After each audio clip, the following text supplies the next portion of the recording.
rádio começou há muito tempo atrás. Eu ouço rádio desde criança. Meu pai tem esse hábito de ouvir rádio, ele mantém isso ainda hoje. E desde criança eu adquiri esse hábito e eu tenho até hoje. Até mais, né? Foi crescendo ao longo dos anos. E eu ouço rádio todo dia, principalmente quando na hora de dormir, eu durmo ouvindo rádio. Então, e também em outras atividades que eu faço durante o dia, né? Cozinhando, fazendo pesquisa no computador, né? Atividades cotidianas e normalmente eu estou ouvindo rádio ao mesmo tempo. Então é uma relação que eu cultivei desde a minha infância e até hoje ela está muito presente ainda na minha vida.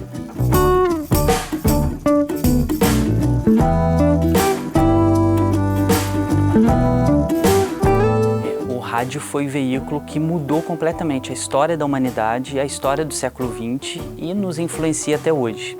Foi uma tecnologia em que um homem percebeu esse potencial que a voz tem, né, desse som. Eu não estar no mesmo espaço físico que você, mas você me ouvir e por conta de você me ouvir, você conseguir se emocionar. No Brasil, o rádio envolve seus ouvintes há 101 anos. A primeira transmissão ocorreu durante a celebração do centenário da independência.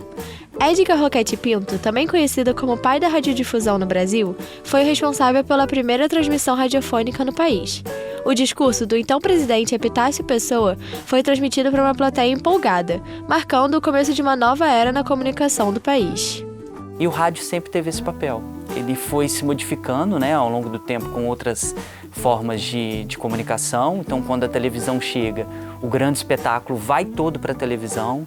Então, as radionovelas se tornam telenovelas, as transmissões nos grandes programas de auditório que a gente tinha passam para o programa de auditório na televisão, mas o rádio continua fundamental na vida das pessoas. Então, o rádio hoje é audiovisual, o rádio hoje você pode escolher a rádio que você quer ouvir de diversos estados, diversos países, do gênero que você quiser. Não é só aquela rádio que está dentro ali do seu dial, que você seleciona as 15 ou 20 rádios dentro de uma estação, dentro do teu aparelhinho de rádio.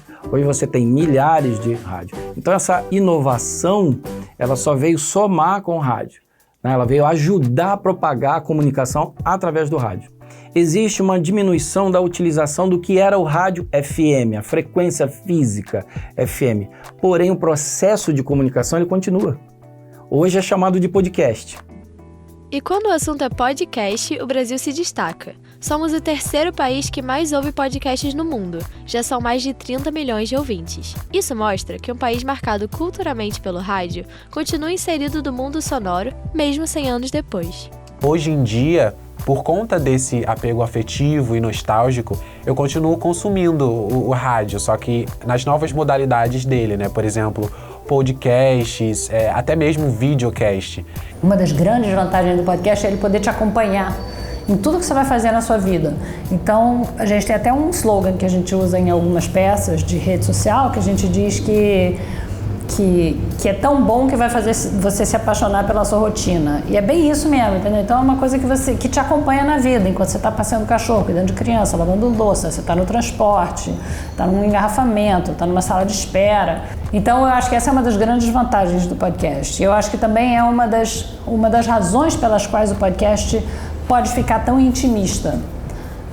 Mesmo quando você tem um mesa-cast com um monte de gente conversando, a impressão que o ouvinte tem é que aquelas pessoas estão conversando com ele também, que o ouvinte é parte daquele grupo de pessoas que está ali conversando. E eu acho que um dos motivos é justamente porque o podcast vai te acompanhando em tudo que você faz na tua vida. Então ele acaba fazendo uma parte muito íntima da vida das pessoas, dos ouvintes. Essa relação de intimidade com os ouvintes ocorre porque o som é o guia de todas as interações humanas, um elemento fundamental para ativar o nosso imaginário.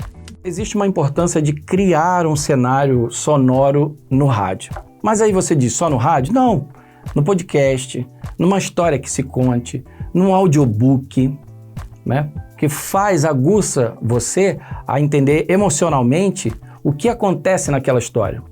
Né? Traz a proximidade, o palco sonoro ele traz a proximidade do ouvinte àquilo que está sendo comunicado. Sonorização é super importante para podcast, óbvio, porque você só tem o áudio, né? Então você tem que aproveitar o áudio que você tem. E a sonorização é uma coisa complicada, porque muita gente acha que a sonorização em podcast é você colocar sonoplastia, é você colocar sons dizendo o que está acontecendo naquela hora. Então, sei lá, você vai dizer que o seu personagem subiu uma escada, aí você vai botar. Aí abriu a porta, faz, entendeu? Aí pegou um avião, aí faz barulho de avião. Isso não funciona. Isso só serve para distrair o ouvinte do que você está realmente dizendo, entendeu? A sonorização, ela reforça, ela guia o ouvinte por onde você quer, mas não pode ser com uma mão muito pesada. Se for com uma mão muito pesada, ela tem o efeito exatamente contrário. Ela distrai do que você está dizendo, da mensagem que você está querendo passar, distrai do que aquele personagem está falando, distrai do que está na narração. Então, a sonorização é muito difícil de fazer, sabe? É uma costura muito delicada, muito sofisticada. A linguagem radiofônica continua viva e se adaptando às novas tecnologias, alcançando cada vez mais ouvintes. Seja em rádios tradicionais ou em podcasts, os sentidos humanos continuam sendo explorados no mundo sonoro. Eu acho importante para relembrar a gente que o rádio ainda continua vivo, eficaz e pulsante, que é uma possibilidade para a gente no mercado de trabalho e que é uma possibilidade interessante, que dentro do rádio a gente pode continuar exercendo o jornalismo de forma integral, como é feito em outros formatos. E nenhuma mídia mata a outra. O rádio não morreu quando a televisão chegou e a internet não matou todas elas, porque a internet sem o áudio, sem a imagem e sem a escrita dos jornais, que a gente pode dizer assim, a internet não seria nada. Então essa convergência entre essas tecnologias é que vão resultar naquilo que a gente entende de comunicação hoje. E aí eu reforço, para nós não existe nenhuma comunicação que não tenha o som como elemento fundamental.